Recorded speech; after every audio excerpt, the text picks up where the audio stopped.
pagsisimula, lahat tayo mo po ay manalangin. Mabaging aming dakilang Amang Diyos na nakmamahal sa amin, salamat po sa inyong pagbibigay ng oras na ito para magkaroon kami ng Bible study. Mula sa Lunes hanggang sa ngayon na araw, pinagaran po natin ng mga importanteng bagay para sa aming pag-unawa tungkol sa evangelism. Ngayon araw din po, kami po ay nakatipon sa inyong harapan sa oras na ito. Kaya mula sa simula hanggang sa matatapos, samahan niyo po kami sa oras na ito sa pangitan ng inyong Espiritu Santo. Paghibuksan niyo po yung aming puso, isip upang matanggap ang inyong biyaya sa araw na ito sa pangitan ng tulong ng Espiritu Santo. Maraming salamat po sa inyong lahat ng biyaya sa araw na ito. Itinalangin namin ito sa pangalan ng Panginoon Jesus. Amen.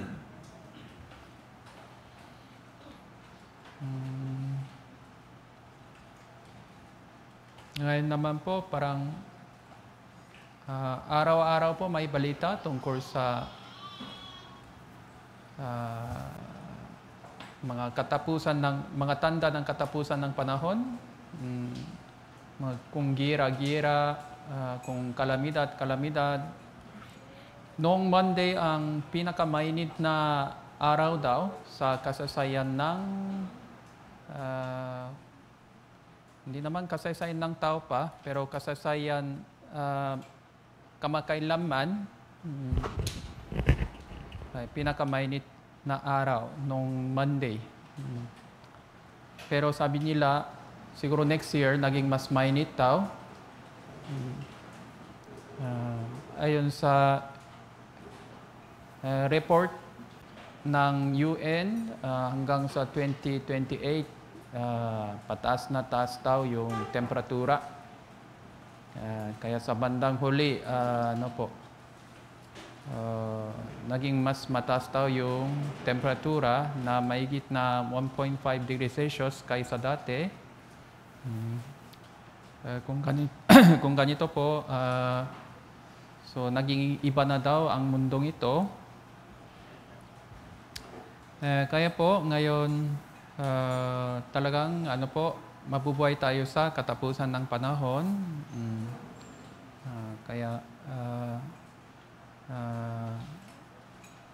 dapat mangingat tayo sa ating Kristyonong pamumuhay, tapos sikapin natin ang pagpabahagi ng Ebanghelyo sa mga ligaw na kaluluwa sa paligid natin.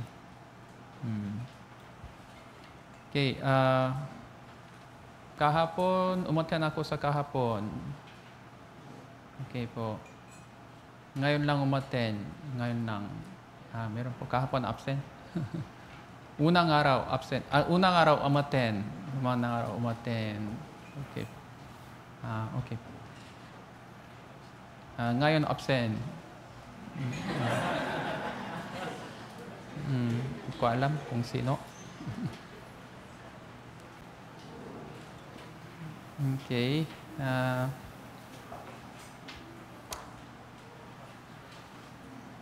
So siguro tandaan niyo po yung mga alintuntunin sa isang alintuntunin sa Bible, kasi sa loob ng Bible meron pong dalawang audience, dalawang klaseng espiritu sa mundong ito. So kaya meron pong dalawang klaseng mensahe ay para sa dalawang klaseng espiritu. Isa sa kanila ay makasalanan, ay isa pa sa kanila ay anak ng Diyos, sa ibang salita na mga naligtas. Sabi nila, meron pong believer tsaka unbeliever, pero hindi po yun tamang classification. Tama, pero hindi po yung mga detalyadong classification, kasi sa loob ng believers, so-called believers, meron pong mga naligtas, meron pong mga hindi pa naligtas. Kasi pagdating sa believers, ibig sabihin, kung naniniwala sila na may Diyos, believer na po sila. Pero gaya ng alam po natin, gaya ng sinabi ng Bible, kahit sumasampalataya na may Diyos, hindi po ito sapat dahil kahit mga demonyo man ay sumasampalataya, nangingi pa. Ano? Sabi ng Biblia. Kaya po, sa loob ng sakop ng believers, meron pa rin pong mga hindi pa meron pong mga hindi pa ligtas. Kaya sabi ng Biblia, ito ang buhay na walang hanggan, na ikaw na tunay na Diyos. Ito ang buhay na walang hanggan, na ang Diyos na tunay na... Okay, thank you po. Okay. Gaya ng unang Ebanghelyo Juan, chapter 17.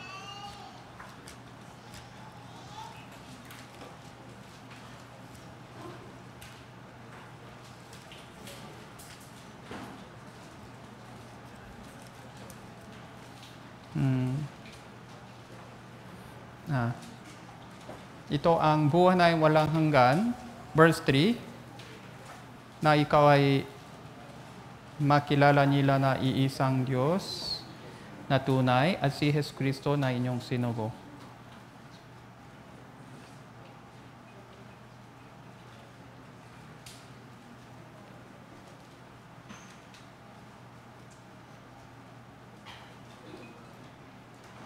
Kaya,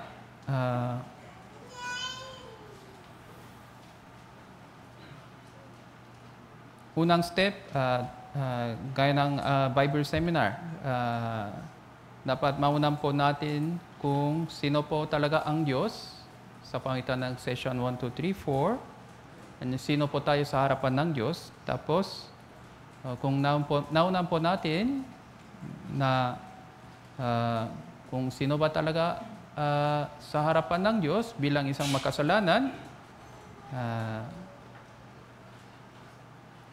masasabi natin na tayo pa ay naging handa na. Tapos, sa pangitan ng gospel session, kung maunan po natin kung ano pa ang ibig sabihin ng Ebanghelyo ng Panginoon Jesus, sa bandang huli, bilang resulta ito, magkaroon tayo ng buhay na walang hanggan. Okay? Kaya po, sa loob ng Bible, meron pong dalawang klaseng audience. Sa loob ng mundong ito, meron pong dalawang klaseng espiritu. Mga hindi pa naligtas, tapos may naligtas. Sa ibang salita, sinner tsaka children of God. Kaya po, nang binabasa natin ang Biblia, kailangan natin malaman na yung mensaheng ito para sa mga ligtas o para sa hindi ligtas. Paminsan, meron pong mensahe para sa lahat ng klaseng tao. Meron pong mensahe para sa lahat ng klaseng tao. Meron din pong, meron pong mensahe para sa mga ligtas lang. Meron pong mensahe para sa hindi pa ligtas. Mga makasalanan, spiritual, kaya po, kunwari yung session 1, 2, 3, 4, ito pa ay pangunahing mensahe para sa mga hindi pa ligtas at mga makasalanan para magkaroon sila ng buhay na walang hanggan. Session 1, 2, 3, 4, 5, yung Bible seminar po.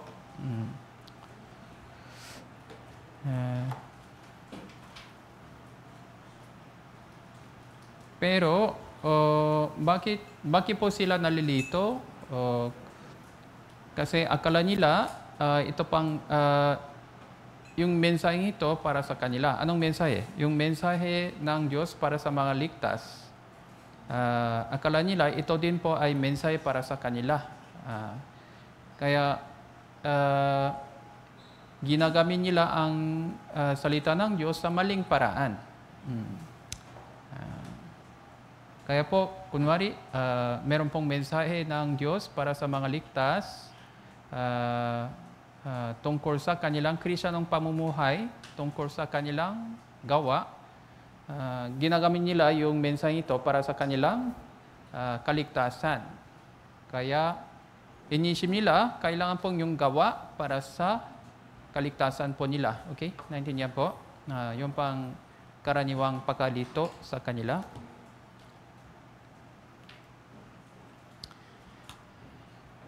Tapos, kaya po, suriin natin ang ilang Bible verse din po na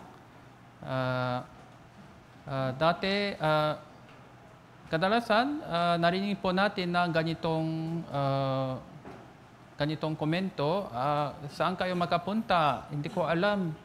50-50 dahil pagkatapos ng kamatayan, malalaman ko na kung saan ako makapunta. Itipende sa Diyos, bahala ang Diyos. Dahil malalaman ko kung saan ako pupunta sa harapan sa hukuman ng Diyos. Yung pang narinig po natin ng maraming beses. No? Kaya malalaman natin daw na kung saan tayo makapunta pagkatapos ng kamatayan, doon sa hukuman ng Diyos. Itipende sa decision ng Diyos. So, tama po ba ito? Mali? Mali po dahil, kung ligtas na po tayo, yung una, yung pangalan natin nasa librong buhay. Tama po. Kung nasa librong buhay, ang pangalan natin, spiritual, hindi po tayo papasok sa paghuhukom ng Diyos. And then tapos, yung mga wala sa librong buhay, sila po ay papasok sa proseso ng paghuhukom ng Diyos para hatulan ang kanilang kasalanan. Kaya nagtatanong sila sa atin na kung gano'n, bakit kailangan bakit kailangan paghuhukom para sa mga makasalanan? Basta sigurado sila pupunta sa impyerno na naman. Opo, tama po, sigurado sila pupunta sa impyerno, pero kahit sa loob ng impyerno, meron pong iba't ibang antas ng paghatol ng Diyos. Kunwari, yung pagturusa para sa diablo, siyempre mas grabe. Ibig sabihin, mas mainit. Sa madaling salita, mas mainit. Kaya sabi ng Biblia, aasinan ng apoy daw. Ano po? Aasinan ng apoy. Ibig sabihin, iba-iba ang timpla doon. Para sa diablo, para sa pulang propeta, para sa mga kriminal, iba-iba ang timpla ng apoy. Kaya, siyempre po, yung halaga ng kasalanan ng tao, yung dami ng kasalanan ng tao, ay makakaiba. Tama po? Lahat sila makasalanan, pero makasalanan ABCD, iba-iba po yung dami ng kasalanan na nagawa nila. Tama po ba? Meron pong mas seryoso, meron pong mas marami. Siyempre sa kanila, iba po yung pagturusan ng Diyos doon sa impyerno. Mas matindi. Yung pinakamatinding parusa, para kanino po? Para sa Satanas. Tapos, mga masamang espiritu na sumunod sa kanila, tapos mga bulang propeta, mga ganon, kasunod-sunod, parang ganon po. Kaya, para titimbang ng Diyos yung bigat ng kasalanan nila, meron pong proseso ng paghuhukom. Kaya yung mga siguradong pupunta sa impyerno, sila po ay papasok sa hukuman ng Diyos para titimbang ng Diyos yung para i-finalize yung parusa sa kanila. Okay? So yung pang purpose ng final judgment. Pero yung mga ligtas naman po, yung pangalan nila nasa librong buhay, hindi sila siyempre kasali doon. Kaya po sa loob ng Bible, meron pong judgment. The Great White Throne Judgment. dito po sa Revelation chapter 20 verse 11, nakita ko ang isang malaking toronong puti ang nakaupo roon, ang lupa, ang langit ay tumakas sa kanyang harapan, walang natakuang lugar para sa kanila. Ito po ay final judgment para sa lahat ng makasalanan. Yung pangalan nila ay wala po sa librong buhay. Paano naman, pero meron pong isa pang judgment, hukuman, na nakasulat sa 1 Corinto chapter 5 verse 10, sapagkat tayong lahat ay kailangan humarap sa hukuman ni Kristo upang bawat isa ay tumanggap ng kabayaran sa mga bagay na ginawa niya sa pamagitan ng katawan, maging mabuti o masama. So ito pang mensahe para sa Corinto Church. Ibig sabihin, lahat ng mga naligtas, gaya ng Corinto Church members, ay harap sa hukuman ni Kristo. Kaya paminsan nalilito po sila na yung hukuman ni Kristo tapos yung hukuman doon po sa Revelation ay makaparehas. Hindi naman po ito makaparehas. Tama po?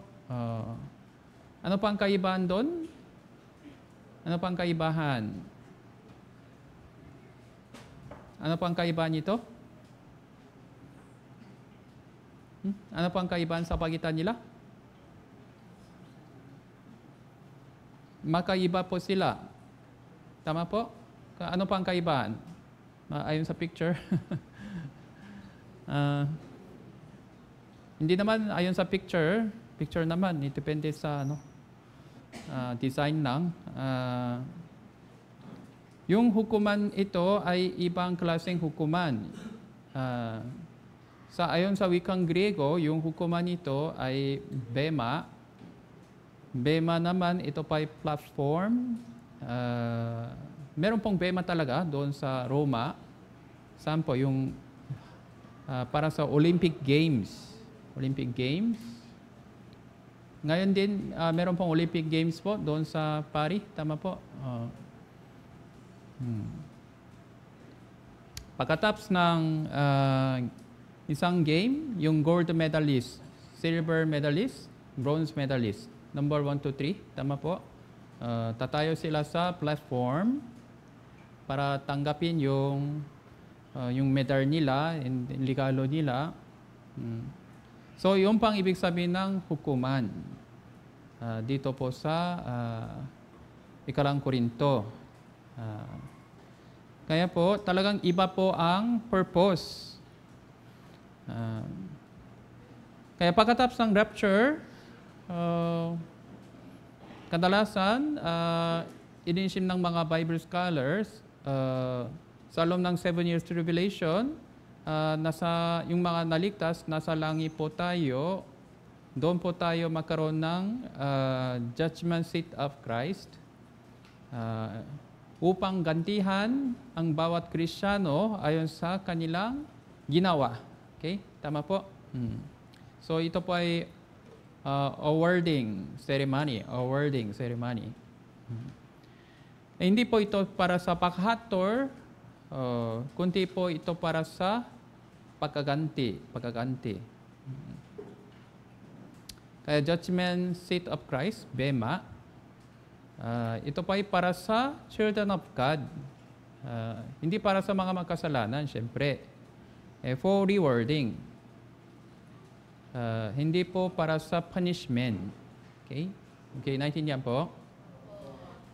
Kaya po,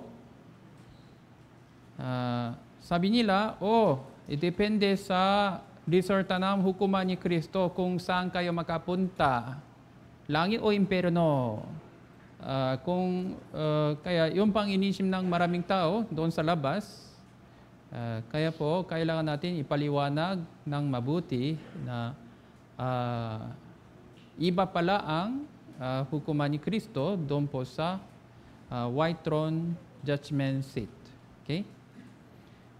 Kaya dati, meron akong ganitong experience na yung asawa ng isang brother na umattend sa Bible seminar, pero parang hindi pa siya sigurado sa kanyang kaligtasan.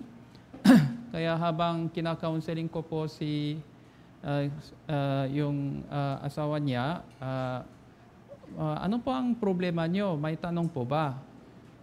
Pastor, tama, binayaran ni Jesus lahat ng ating mga kasalanan, pero yung Kristiyanong pamumuhay hindi pa maganda. Pagkatapos ng kamatayan, kung papasok ako sa hukuman ng Diyos, so paano kaya? Parang parang wala akong confident na makakapaasa ako ng hukuman ng Diyos. Kaya magkaroon siya ng takot sa hukuman ng Diyos. Akala niya papasok pa siya sa hukuman ng Diyos. Kaya po, hindi po. Kasi kung ligtas na po kayo sa pangitan ng dugo ni Kristo, yung pangalan nyo nasa librong buhay, yung mga nasa librong buhay, hindi papasok sa hukuman ng Diyos kasi bayan na naman po lahat. Ay, ganun pala. Kaya nagkaroon siya ng kapayapaan sa kanyang puso bago siya ay namatay. No? Tapos, meron pong mga ganitong grupo na yung hukuman ni Kristo, ito para sa lahat ng Kristiyano. Kaya kung hindi ako makapasa sa hukuman ni Kristo, sa impero na ako pupunta. Hindi po, ito pa ay ibang klaseng hukuman. Ano po? Bema, platform, para sa awarding. Tama po? Naintindihan po? Kailangan natin ipaliwanag. Kaya ibang church, meron ng mga may kaalaman sa Bible, nalilito po sila. Tapos, unang Juan, Ebanghelyo ni Juan, chapter 15.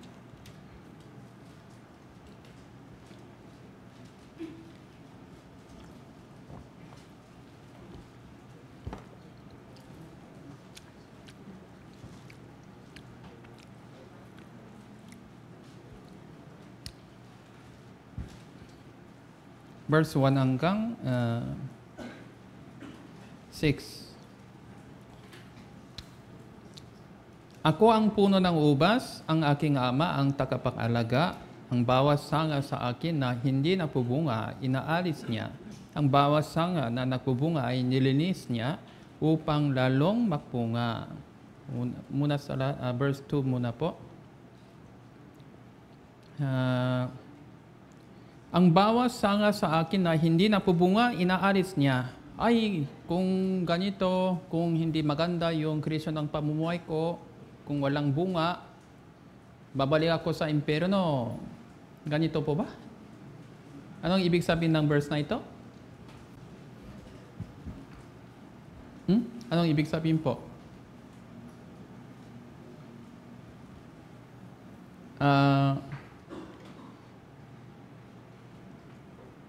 Ang bawat sanga na nakubunga, nililinis niya upang lalong magpunga. Verse 3, kayo'y malilinis na sa pamamagitan ng salita na aking sinabi sa iyo. Kaya verse 3, ibig sabihin, kayo'y malilinis na. Ito po ang point na ligtas na po siya. Ligtas na sa pamamagitan ng salita ng Diyos. Kaya po, yung unang bunga para sa ating buhay, sa loob ng ating buhay, ano pang unang bunga na dapat ibubunga? Ang unang prutas dapat natin ibubunga? Kaligtasan. Kung ligtas na po tayo, meron po tayong unang bunga. Yung pang unang bunga. Tapos, kung meron po tayong kaligtasan, nilinis ng Diyos ng mas maigi upang lalong magpunga. Kaya verse 3, kayo naman, ligtas na naman. Okay, yung pang ibig sabihin ng tekstong ito. Naintindihan po? Kaya verse 4, kayo'y manatili sa akin. Kaya, ligtas naman po kayo, manatili sa akin. Tapos, ganun pala.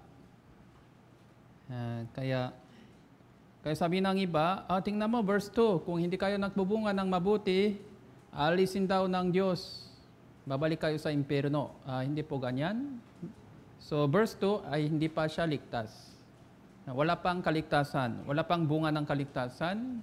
Verse 3, meron na po yung kaligtasan. Kaya, tuloy-tuloy po sila sa Panginoon. Then tapos, verse 6, kung ang sinuman ay hindi manatili sa akin, siya itatapong katulad ng sanga, matutuyo, sila ay titipunin, ay hiyagi sa apoy at masusunog. Kaya ito po ay verse, dito po,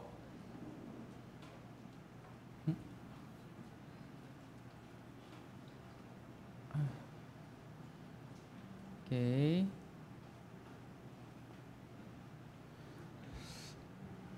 Kaya sabi ng iba, kung hindi ako manatili sa Panginoon, ako ay tatapong katulad ng sangad at matutuyo, sila ay titipunin, iahagi sa apoy na masusunog at masusunog. Kaya apoy, impyerno. Impyerno, apoy po ba hindi? Yung impyerno, apoy po ba hindi? Apoy. Yung apoy, impyerno po ba hindi? Hindi naman. Mango, prutas. Prutas, mango ba? Hindi naman. Impyerno, apoy. Pero apoy ang impyerno ba? Hindi naman po.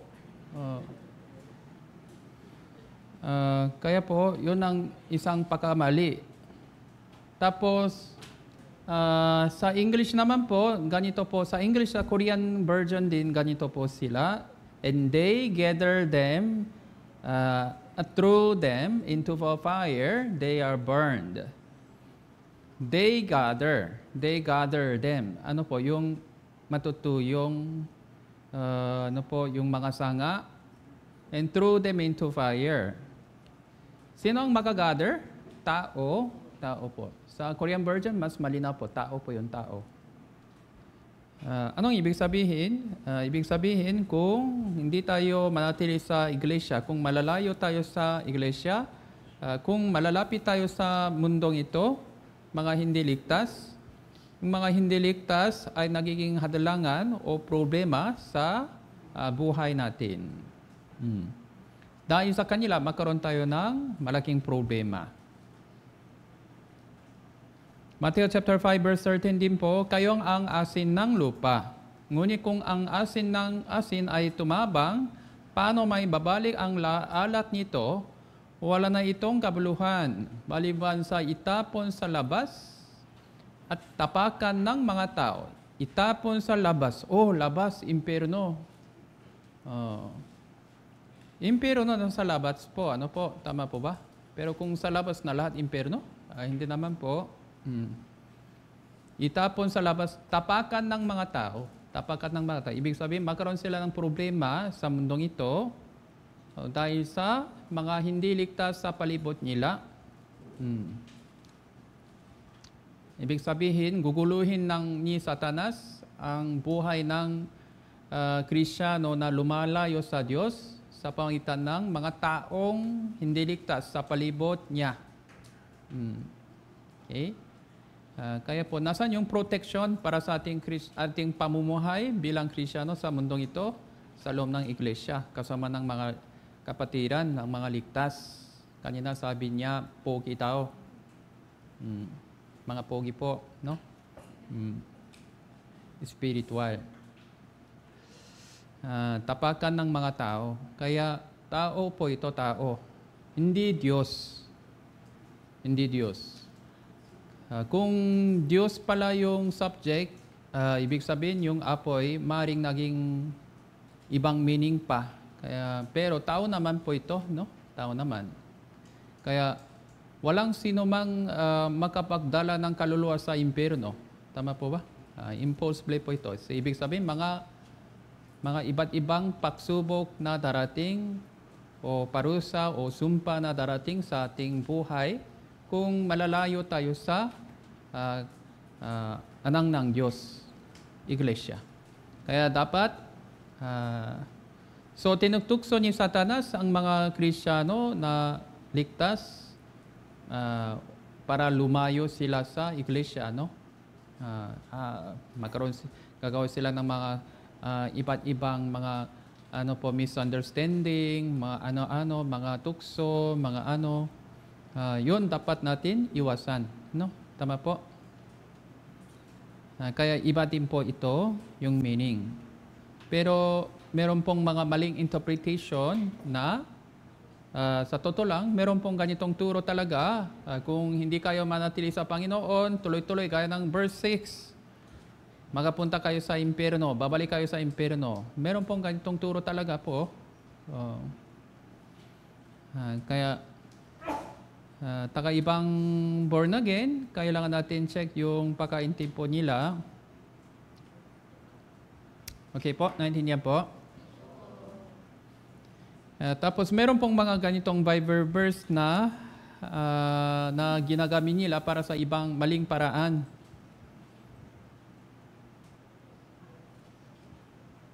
Ito po, okay. Basahin po natin ng sabay-sabay, 3, 2, 1.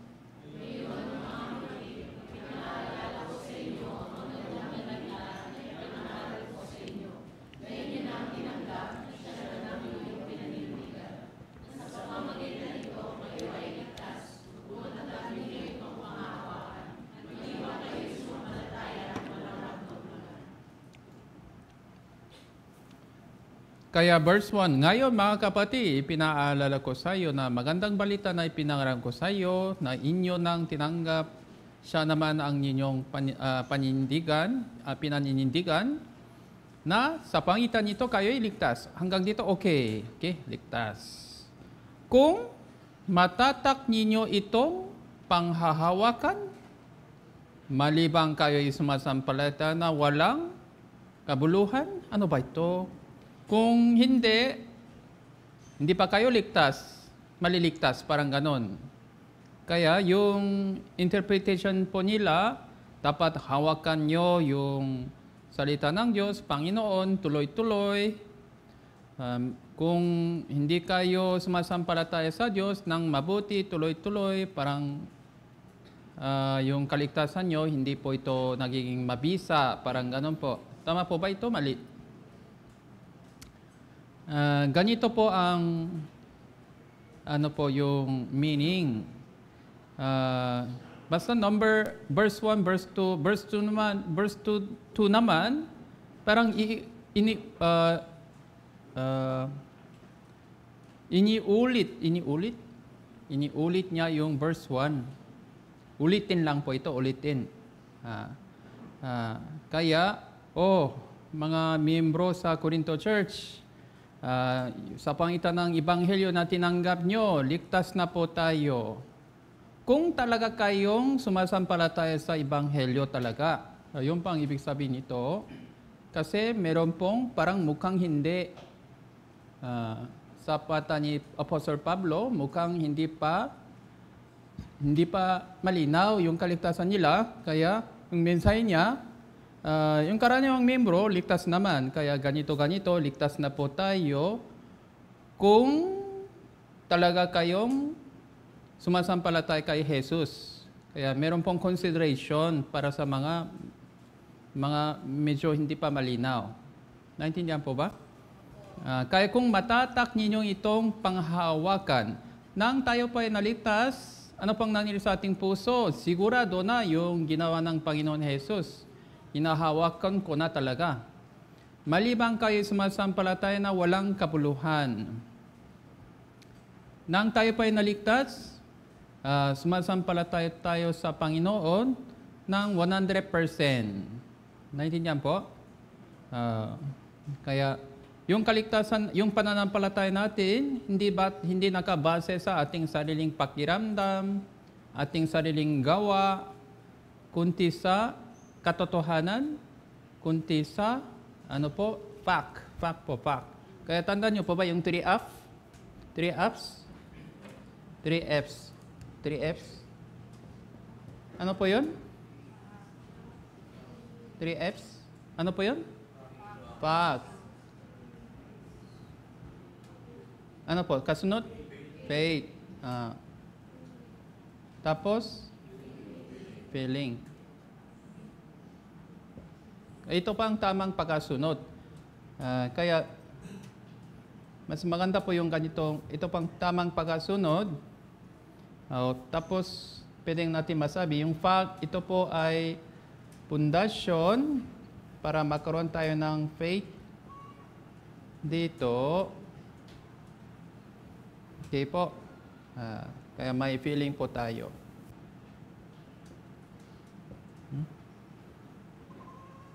Kaya yung faith, yung pundasyon natin, ang fact. Yung ginawa ng Panginoon Jesus, kwento lang po pa ito o totoo na? Totoo po yun. Nangyari na. And muli siyang mabuhay. Nakita ng mga 500 na tao. Ipinakita niya ang kanyang sarili sa harapan ng 500. 500. Mas marami sila kaysa iyo. 500. Kung hindi po ito nangyari, kung ito pa ay parang kwento lang o mancha ng tao lang, paano nila nakita, paano ng 100 tao na nakita si Jesus ng sabay-sabay? Impossible, ano?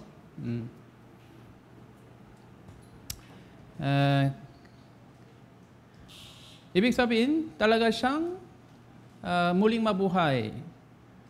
Ibig sabihin, yung mensahe ng Biblia ay totoo talaga. Kaya sa panahon nyo, maraming mga saksi. 500, sabay-sabay. Tapos sa mga alakan ng Panginoon Jesus, nakita nila maraming beses pa. Maraming mga saksi sa panahon yon. Tapos alam ng maraming tao na bakante na yung libingan ni Jesus. Alam ng maraming tao na bakante daw yung libingan ni Jesus. Tama po? Naintindihan po?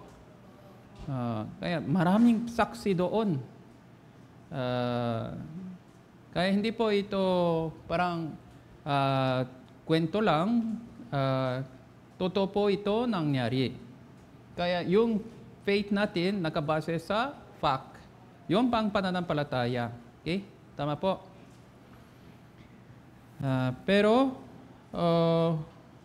ano pang unang proseso? Pagsisisi at pananampalataya sa Ebanghelyo. Kung meron pong mga tao na hindi nakatapos ng proseso ng pagsisisi 100%, kung meron pong kulang doon, siyempre, hindi kaya nilang natanggap ang Ebanghelyo ng 100%. Okay? Naintindihan po? So, meron pong ganitong mga kaso sa loob ng verse na ito, malibang kayo sumasampalataya ng walang kabuluhan.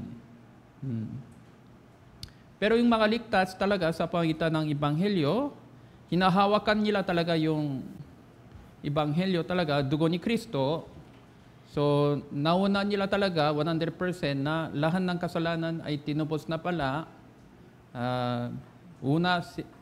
Makasalanan ako talaga, nakarapat-dapat sa impyerno 100%. Yung gawa ko walang kabuluhan, hindi kaya kong ligtas ang aking sarili kahit sa anumang paraan. Nauna nila ito lahat. Kaya hinahawakan nila talaga yung Panginoon Jesus. Pero meron pong kung hindi, suri mo ang inyong sarili. Siyasatin nyo ang inyong sarili. Yung pang ibig sabihin ng mensahe ni Apostle Pablo. Okay? Naintindihan po? Hindi ito ibig sabihin kung hindi kayo tuloy-tuloy sa Kristiyanong pamumuhay ng mabuti, nawala po yung kaligtasan. Kung gano'n yung isa pang tanong, kung hindi po tayo tuloy-tuloy sa Kristiyanong pamumuhay ng mabuti, ano pa ang mangyayari? Ano pang mangyayari? Naging manghihina, matutuyo, tapos ano pang mangyayari? Darating po ang disiplina. Disiplina. Kung walang disiplina, anak sa labas. Tama po? Kaya kadalasan, hindi nila alam, wala po silang masyadong kaalaman, yung mga taga ibang lugar, wala po silang masyadong kaalaman tungkol sa disiplina. disiplina. Nalilito sila tungkol sa disiplina. Disiplina, parusa, pagsubok, parang mukha silang parehas sa kanila. So, kasi spiritually, bulak pa sila. Ito din po, Colossians chapter 1 verse 21, na at kayo nang dati ay hiwalay at mga kaaway sa pag-iisip sa pangitan ng masasamang gawa, ay pinakipagkasundo niya ngayon sa kanyang katawan laman sa pangitan ng kamatayan, upang kayo'y ihanap ng mga banal, walang dungis, walang kapintasan sa harapan niya. Kung kayo'y nagpapatuloy na matatag, matibay sa pananampalataya at hindi makikilos sa pag-asa sa ebanghelyo ng inyong narinig at ipangaral sa lahat ng mga nilalang sa silong ng langit, akong si Pablo ay naging ministro ng ebanghelyong ito. Dito po, kung kayo'y mapapatuloy sa matatak, matibay sa pananampalataya, hindi nakikilos sa pag-asa sa ebanghelyo na inyong marinig. Kung kayo'y nagpapatuloy, kung hindi, nawala daw yung kaligtasan. Tama ba ito? Kaya po, parehas po ito, kanina.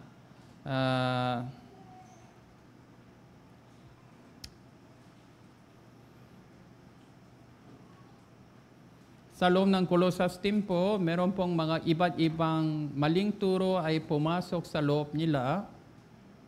Kaya po, meron pong mga grupo na may na parang maling turo. Kaya po, mukhang sa mata ng Apostle Pablo, mukha silang hindi pa malinaw sa kanilang kaligtasan. Meron pong ganitong parang ilang tao, ilang membro sa loob ng Colossae Church. Kaya po, yun pa ang consideration ni Apostle Pablo ngayon. Kung magpapatuloy na matatak, matibay sa pananampalataya, parang mukha kayo hindi pa matibay yung pananampalataya nyo. Ibig sabihin, mukha kayong hindi pa kayo ligtas. Meron pong ganitong grupo. Parang sa tingin ko, meron po, yun pang ngayon, mensahe ni Apostle Pablo.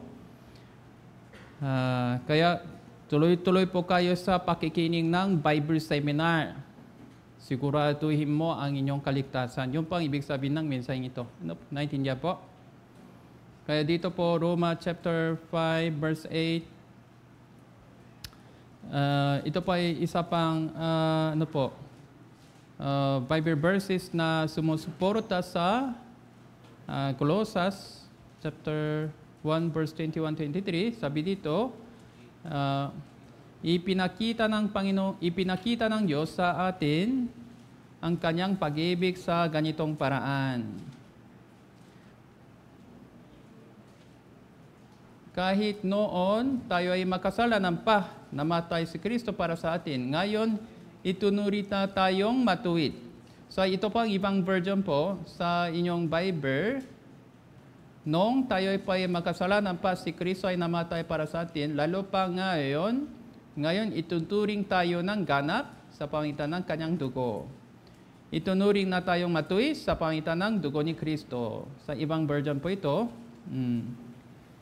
kaya ay maliligtas tayo sa galit ng Diyos sa pamagitan niya. Tiyak na maligtas tayo sa parusa ng Diyos dahil kay Kristo.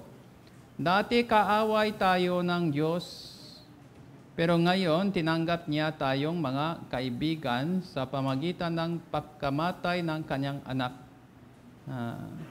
Ngayon, meron po tayong magandang relasyon sa Diyos. So, kaya po, dito po, kung noon tayo ay mga kaaway, pinakipagkasundo tayo sa Diyos sa pamagitan ng kamatayan ng kanyang anak. Parehong ibig sabihin po dito,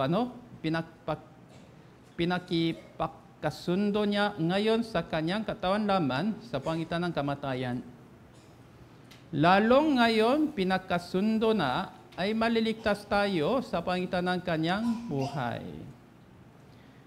Kaya po, pagdating sa iyong kaligtasan, wala pong pagdududa sa mensahe ng Apostol Pablo dito po sa Roma, kung talaga tayong naligtas sa pangitan ng dugo ni Kristo. Pero, Colossae chapter 23 naman, meron pong mga grupo sa loob ng Colosas na hindi pa malinaw, kaya po may consideration. Kung kayo'y nagpapatuloy na matatag, matibay sa pananampalataya, hindi nakikilos sa pag-asa sa Ebanghelyo na inyong marinig. Kaya po, upang kayo'y iharap sa mga banal, walang dungis, walang kapintasan sa harapan niya. Ibig sabihin, kung hindi perfecto yung ating Kristiyanong pamumuhay, magkaroon tayo ng problema sa harapan ng Diyos? Hindi. Tayo pa ay naging walang dungis, walang kapintasan, hindi dahil sa ating Kristiyanong pamumuhay, kundi dahil sa dugo ni Kristo. Kayong pang ibig sabihin na ngayon, ituturing tayong matuwid. Sa English, justification. Justification sa pangitan ng dugo ni Kristo. Kaya justification, sanctification, glorification. Okay? Justification sa pangitan ng pananampalataya sa dugo ni Kristo. Tapos kung ligtas na, darating po yung redemption sa katawan, kaligtasan ng katawan, yung glorification.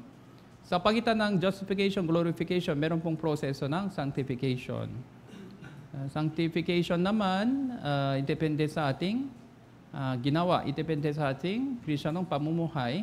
Tama po? Kaya sanctification, meron pong mga ligtas na nakatapos 100% sanctification.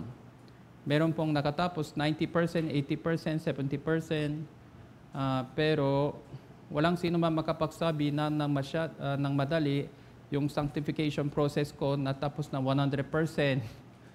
Kahit si Apostle Pablo Pedro, hindi niya sinabi ng ganon.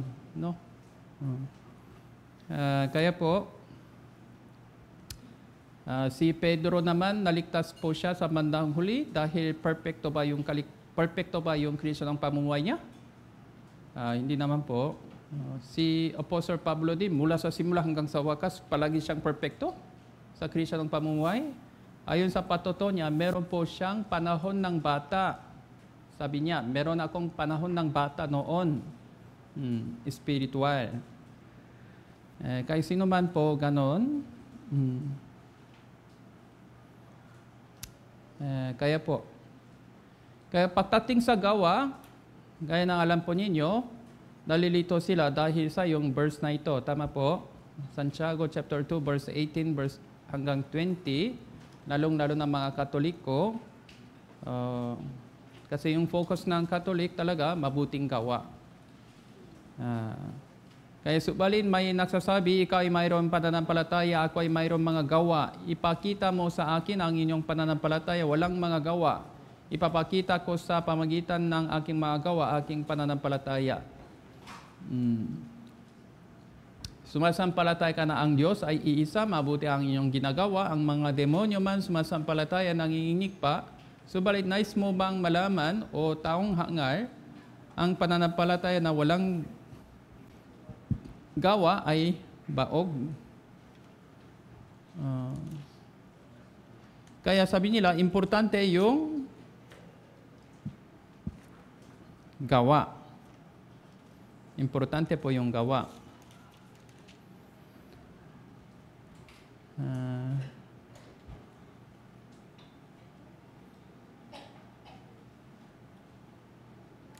Kaya po, Santiago chapter 2, yung last verse 26, sapagkat kung paano ang katao na walang espiritu ay patay, gayon din naman ang pananampalataya na walang mga gawa ay patay. Kaya po yung pananampalataya na walang gawa ay patay. Kaya po, kung wala po kayong gawa, Walang kabuluhan yung pananampalataya nyo, parang ganon. Kaya mas importante ang gawa, parang ganon po. Tama po ba ito? Mali? Mali po. Tama, mali po ito. Kaya paano ito ipaliwanag? Kaya ano pang focus ng mensahe ni Santiago ngayon? Gawa po ba o pananampalataya? Pananampalataya o gawa? Pananampalataya po. Kaya paano tayo maligtas? Anong mensahe ni Santiago? Ano ang totoong pananampalataya? Yung pang focus niya, no? Tama po ba? Hindi gawa mismo. Yung pananampalataya ay importante. Tapos ano pang totoong pananampalataya? Dapat meron pong resulta. Dapat meron pong kahit papano, meron pong gawa. Yung gawang ito, dapat perfecto ba o hindi? Wala pong sinabi tungkol doon. Dapat meron pong gawa. Tama po? Kaya po, yung focus niya hindi gawa, pananampalataya ang focus ni Santiago. Okay, naintindihan po? So, ano po kaya ibig sabihin, maliligtas po tayo sa pangitan ng totoong pananampalataya. Yung pang ibig sabihin niya pa. Pero ano pang totoong pananampalataya? Kung meron po tayong totoong pananampalataya, dapat meron po tayong ebidensya na kahit paano. Okay, naintindihan po? Kaya meron pong dalawang bata na ipinanganak. So, dalawang bata. Ipinanganak ang dalawang bata na. Pero yung dalawang bata, lahat may buhay na o hindi? Kung may buhay na yung batang ito, dapat may ebidensya. Kahit paano, may konting gawa. Mo iyak, kung ano po, yung may sabi, kahit anumang sabi. Ito naman tahimik, close yung eye, tapos walang kilos, buhay pa dito o hindi, parang hindi namin alam. Tama po ba? Parang ganito po ang puntong ito. Kung ligtas na, dapat paano, meron pong gawa. Bilang ligtas.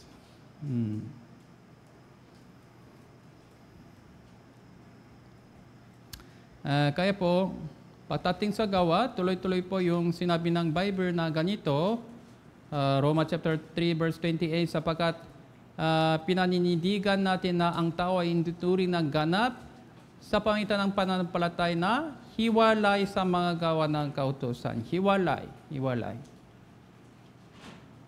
Tapos dito po sa Galatians chapter 2:16, malalaman natin na ang tao hindi naaring ganap sa pangitan ng mga gawa ng kautusan, kundi sa pangitan ng pananampalataya kay Hesus Kristo, at tayo sumasampalataya kay Kristo Jesus upang aring ganap sa pangitan ng pananampalataya kay Kristo.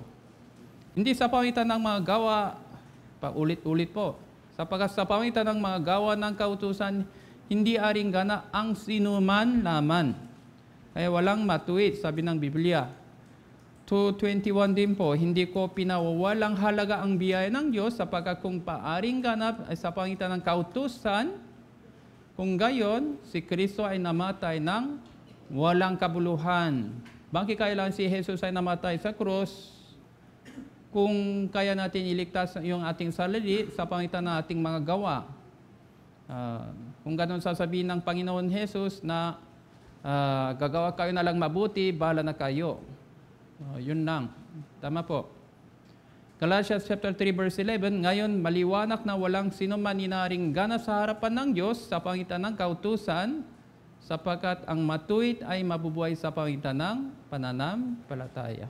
Kaya paulit-ulit yung pang sinabi ng Bible, kaya kailangan natin ipakita yung mga mensahe ng Diyos tungkol sa kung ano po ang katotohanan. Sige po.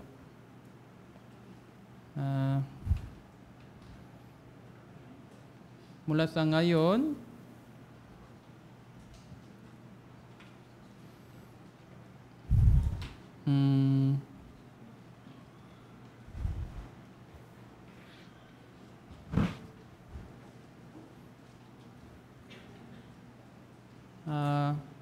isa pang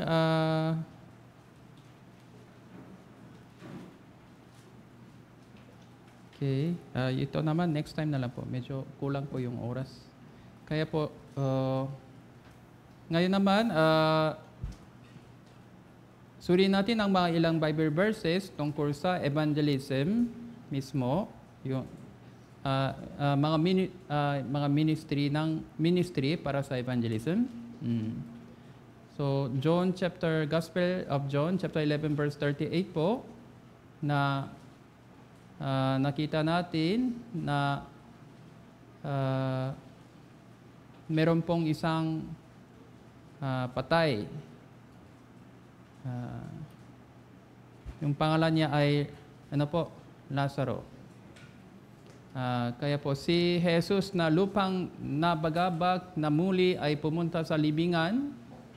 Yon ay isang yungip, mayroon isang batong nakatakip doon. Sinabi ni Jesus, alisin niyo ang bato. Si Marta na kapatid ng namatay ay nagsabi sa kanya, Panginoon, mga amoy na siya ngayon sapagkat 4 na araw na siyang patay. Kaya sa bandang huli, binuhay ng Diyos si Lazaro. Tama po? Yung pang imay ng evangelist ministry para sa ating evangelism. Sa loob ng yungip, meron pong isang patay. Kaya po, lahat ng mga hindi ligtas, makasalanan, spiritually, sila? Patay. Sa loob ng katawan nila, meron pong patay na espiritu. Paano ito buhayin paulit? Siyempre, sa pangitan ng kapangyarihan ng Panginoon Jesus, ito pa ay maaari. Pero sabi ng Panginoon Jesus, alisin nyo ang bato muna. Kaya niyang alisin ang batong ito. Tama po? Kaya niyang alisin ang batong ito kahit walang tulong ng iba. Tama po? Sino po si Jesus? Siya po ang makapangyarihang Diyos. So nang siya po ay muling mabuhay, nang dumating na yung mga alagad ng Panginoon, yung si Magdala Maria, tapos si iba, yung bato na nakatakip sa kanyang libingan ay nasa tabi na, no? So sino ang nakaalis? Yung siguro mga anghel po, ayon sa utos ng Diyos. So, hindi kailangan tulong ng mga tao para alisin yung batong ito. Pero sabi ng Panginoon Jesus, alisin niyo ang batong ito. So, anong ibig sabihin? Ito pa ang ating ministry. Kahit kayang-kaya niyang tuparin ang kanyang kalooban ng mag-isa, binigyan pa rin tayo ng yung chance para makapag-participate po tayo sa kanyang ministry. Tapos ito pa ay nagiging basehan para sa ating gantimpala. Okay po? Kaya, tapos ito pa ay nagiging isang proseso para tayo pa ay lumago sa ating pananampalataya. Dahil, gaya ng sinabi ng verse na ito, alisin nyo ang batong ito. Pero ano pang problema? 4 na araw na siyang namatay, patay. No? Kung kanila lang patay na, kaya natin subukan, no? Alisin muna para tingnan. Pero 4 na araw na lumipas. Nangaamoy na siya. Ngayon, kailangan natin alisin yung batong ito. Parang magkaroon sila ng mga questions kung walang pananampalataya sa Panginoon. Kaya nito, kadalasan yung ating evangelism, hindi po ito madaling trabaho. Yung mga hindi ligtas talagang matigas, yung puso nila. Kaya alisin nyo ang batong ito, kahit kanon, alisin nyo ang batong ito. Yung mga hadalangan, yung bato, ano pang bato kaya? So ito pang hadalangan. Ito pang hadalangan sa pagitan ng para sa yung buhayin yung buhayin yung kaluluwang ito. Kaya yung mga hadalangan, kailangan natin alisin. Kaya kung meron po tayong Bible seminar, para sa Bible seminar, meron pong mga hadalangan. Kung gano'n, mga traffic, kunwari, para sa baguhan, para dumiretso sila sa Bible seminar, dito na lang po kayo mag-dinner. Kaya kung gano'n, yung mga dinner para sa kanila ay kailangan natin inihanda. Tama po? Ito din po ay proseso ng pag-alis ng bato. Isa pang proseso ng pag-alis ng bato. Parang ito pa ay ating sakripisyo.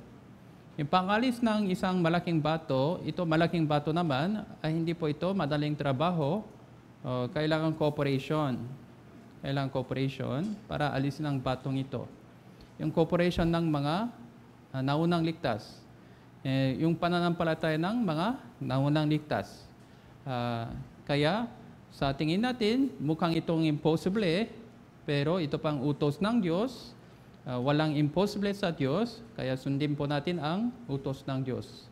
Yung pang ating pananampalataya po. Tapos paminsan yung bato mismo, yung sa ating loob ng ating puso. Kaya sabi dito si Marta, ng kapatid ng namatay, Panginoon, nangaamoy na siya ngayon. Sapagkat 4 na araw siyang patay. Kaya ibig sabihin, wak na lang. Wak na lang po. Wak. Yun po ang ating pagdududa, ating katigasan ng puso. Ito po ay kailangan natin alisin. Sa totoo lang, yung bato ay sa loob ng puso ni Marta. No? Ito kailangan alisin. Kaya sinabi sa kanya ni Jesus, verse 40, hindi ba sinabi ko sa iyo na kung ikaw ay sasampalataya, ay makikita mo ang kaluwalhatian ng Diyos. Kaya paminsan, ano pang kulang sa atin? Pananampalataya sa Diyos. Kaya, verse 41, ang mabuti, ano pang nangyari? Inalis nila ang bato. So, wala na po yung bato. Nangaamoy na. Tumingin si Jesus sa itaas, sinabi, Ama, nagpapasalamat ko sa iyo, ako ay inyong pinakinggan. Pagkatapos ng pagsunod, may prayer. Kaya po, sumigaw si Jesus ng malakas, Lazaro, lumabas ka. At tapos siligtas na po si Lazaro. Kaya po, yung pang Bible seminar, yung sigaw ng Diyos, no? Natupat na, tapos na. Nang narinig nila yung sigaw ng Panginoon Jesus, maliligtas po sila. Kaya hanggang doon, meron pong mga proseso, meron pong mga sakripisyo na kailangan natin, no? Tapos prayer ang importante, no? Gaya ng Panginoon Jesus, basta kung walang tulong ng Diyos, lahat impossible. Tama po ba? Kung walang tulong ng Diyos, lahat impossible. Pero kung may tulong ng Diyos, lahat posible. Kaya dapat magtitiwala tayo sa Panginoon ng lubusan. So ano pa ang proseso para dito? Yung ating prayer po.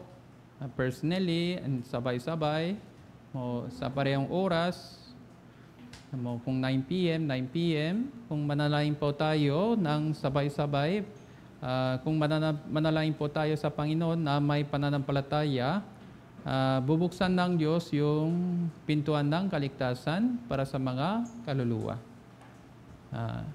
Kaya alisin natin yung mga bato. So, ano ang bato? Paminsan iba-iba ang bato. Mga sitwasyon, yung puso natin, yung puso ng iba, sa pangitan ng cooperation, sakripisyo, tapos panalangin, kung tuloy-tuloy po tayo sa pagsunod sa Panginoon, sa bandang huli, sila po ay mga ligaw na kaluluwa ay makakarinig ng sigaw ng Panginoon Jesus. Naintindihan po? Tapos dito po sa Mateo chapter 15,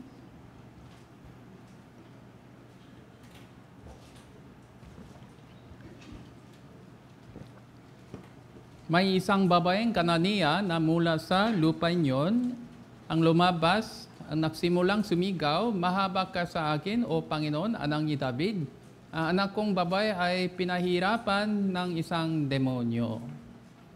Meron pong isang babae, hindi siya Hudyo, babaeng Kananiya. Meron po siyang isang anak na demon-possessed.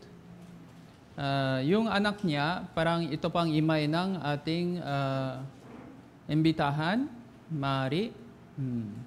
Anak daw. Paminsan yung anak nyo, magulang nyo, asawa nyo. Ito pang target ng ating evangelism. Tama po? Magkamag-anak. Spiritually, sa ilalim ng control ng Satanas. Kapangyarihan ng Satanas. Kaya paano natin iligtas ang mga kaluluwang ito? Siyempre, gaya ng ginawa ni babaeng Kananiya, kailangan natin lumapit sa Panginoon, kailangan natin humingi ng tulong sa Panginoon, kasi kung walang tulong ng Diyos, lahat imposible. Siya pa ang takapaligtas. Kaya ito pang nangyari. Kaya, ano pang kasunod na nangyari? Verse 23, ngunit hindi siya sumagot sa kanya kahit isang salita.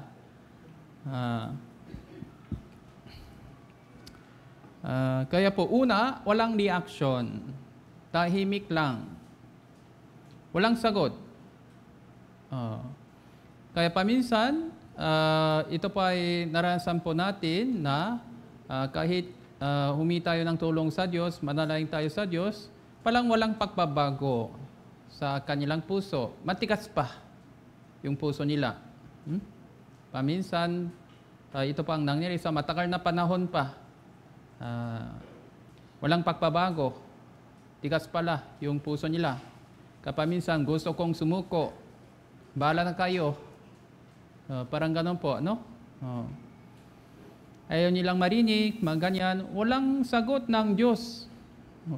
Hindi nakita yung anumang pagbabago. Walang reaction, walang sagot po, tahimik lang. Pero kung tahimik lang po, patay na ang Diyos? Hindi naman po, hindi naman. So kasi meron pong taktang panahon. Meron pong taktang panahon na hindi natin alam. Kaya, kung ganito po, hihinto ba tayo sa paghiling sa Diyos, panalangin sa Diyos? Hindi. Dapat tuloy, dapat tuloy. Kaya, tandaan po natin, meron pong ganitong kaso. Tahimik lang ang Diyos. Parang wala pong reaction. Parang wala pong sagot. Pero, hindi ito ibig sabihin talagang walang pakilos ng Diyos. Basta hindi po ito nakikita. Lumapit ang kanyang mga alagad, nakiusap sa kanya na nagsasabi, "Paalisin mo siya sapagkat nagsisigaw siya. Sumunod sa hulihan natin." So, kaya po sa palibot ng tao natin, meron pong mga reklamo pa. Reklamo. Paalisin mo siya.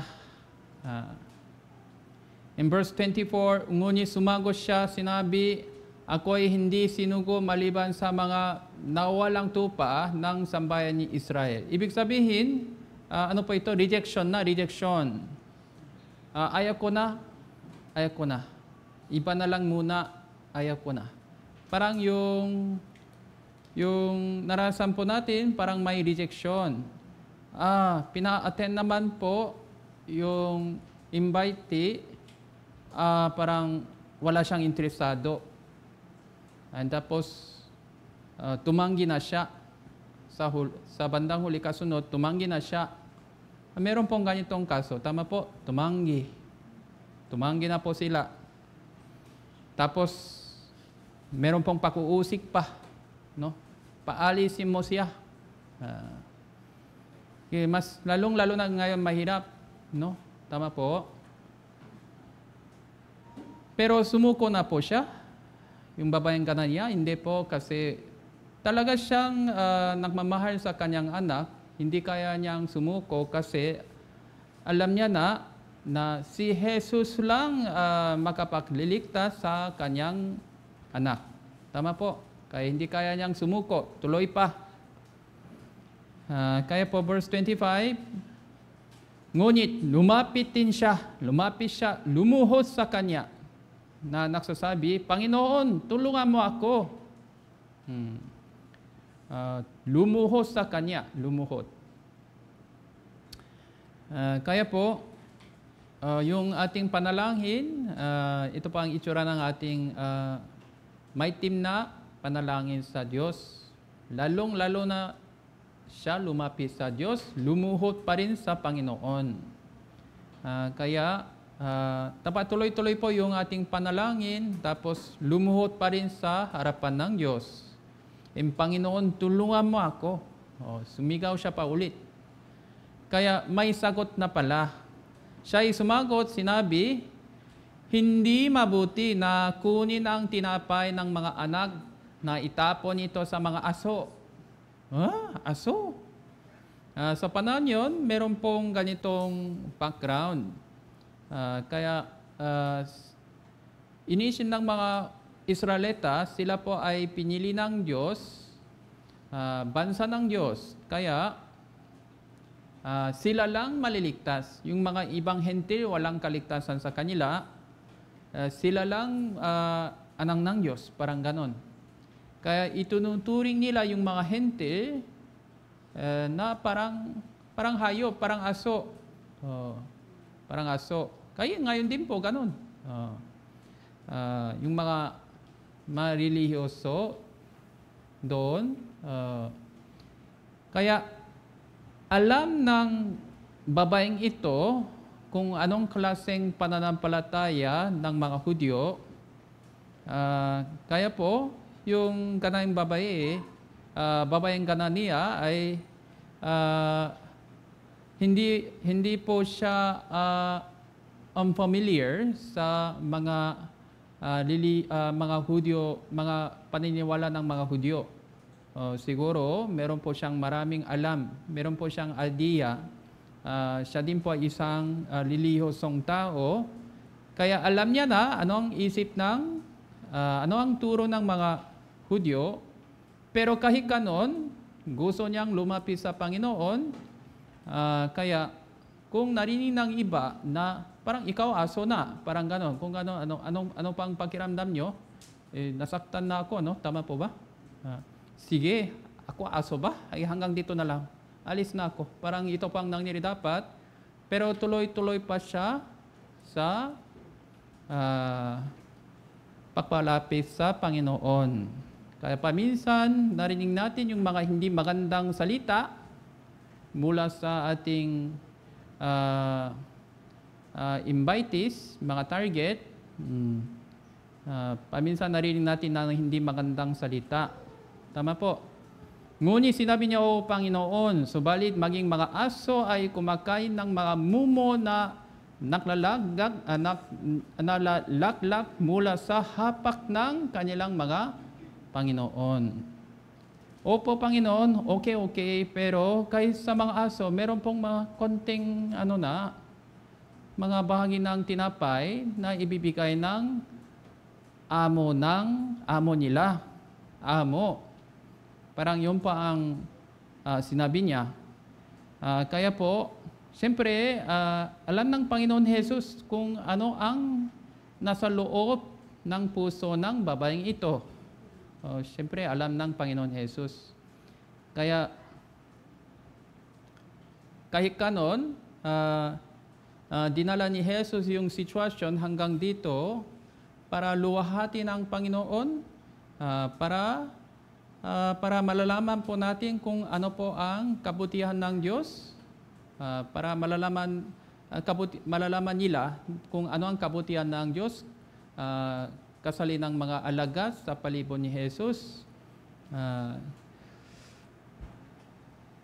Kaya po, verse 28, nang makagayoy, sumagot si Jesus, sinabi sa kanya, "O babae, napakalaki na ang inyong pananampalataya. Mangyayari sa iyo ang sinasabi mo." Gumaling ang kanyang anak sa oras din yan.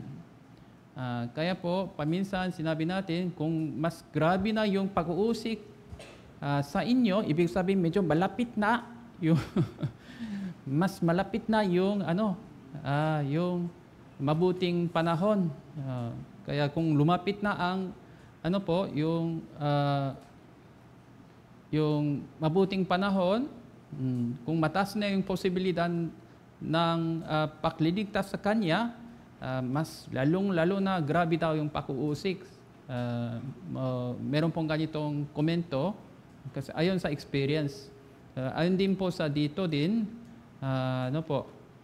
kaya, opo Panginoon, subalit maging mga aso ay kumakain ng mga muno na nalalakak mula sa hapak ng kanilang mga Panginoon. Magpapagumpa ba siya? Magpapagumpa ba? Kaya dapat magpapagumpa ba tayo sa harapan ng Diyos para natanggap natin yung biyaya ng Diyos. Kaya pagtitiis, pagtsatsaga. Meron pong panahon ng pagtitiis, pagtsatsaga sa tahimik na panahon, sa sa pagtanggi, sa pag-uusik, sa masamang salita. Tapos kahit papano dapat magpapagumpa ba tayo na lalong-lalo na sa harapan ng Panginoon Jesus, sa harapan ng Diyos. Kung ganon,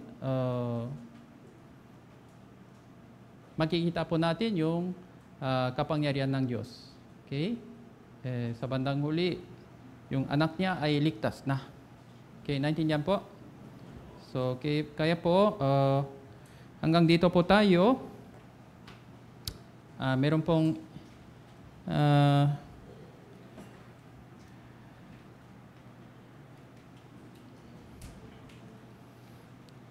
Marcos chapter 8, verse 22.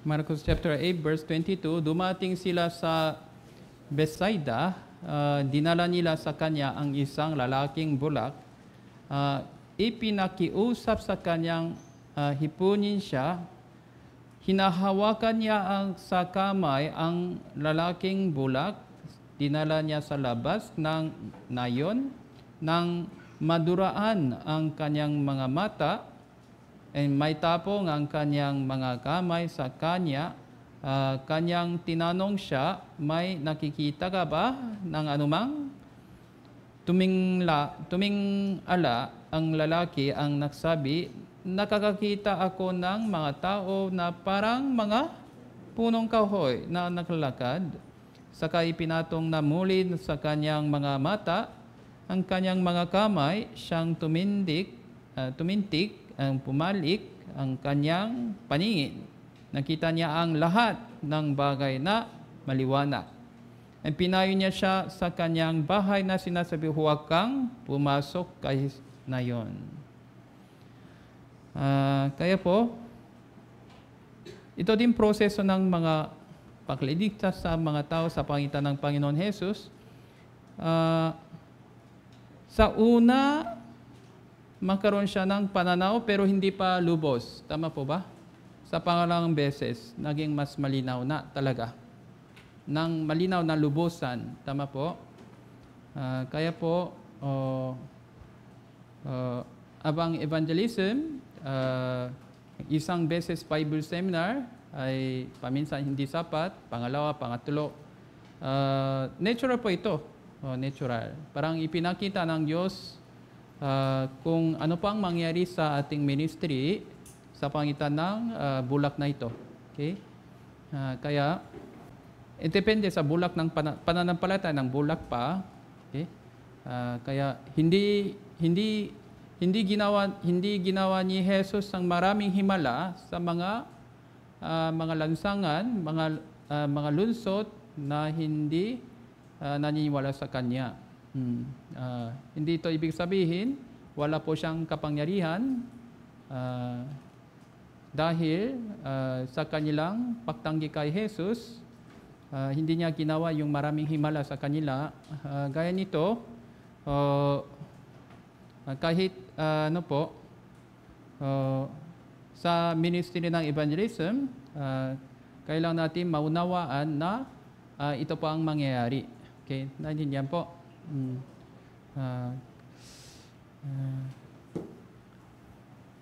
Kaya po unti-unti, kailangan natin hanapin kung ano po ang mga maling paniniwala nila, gaya ng mga batuhan, tinikan. Sa bandang huli, sa pangitan ng tulong ng Diyos, prayer, ito po ang mangyari. Okay, hanggang dito po tayo. So, salamat po sa inyong pakikinig. Manalangin po tayo. Maging aming dakilangang Diyos na nakmamahal sa amin, maraming salamat po sa inyong pagbibigay ng oras na ito upang makapag-aral ng inyong banal na salita. Sa pangitan ng Biblia, magkaroon kami ng kaalaman tungkol sa mga spiritual na ministry. Pakikabayan niyo po kaming lahat upang magampanan ang inyong mission ng mabuti para sa inyong kaluwalhatian. Maraming salamat po sa inyong lahat ng sakripisyo, ang pagtsatsaga tungo sa amin. Idinalangin namin ito sa pangalan ng Panginoon Jesus na nagmamahal sa amin. Amen. Okay, salamat po.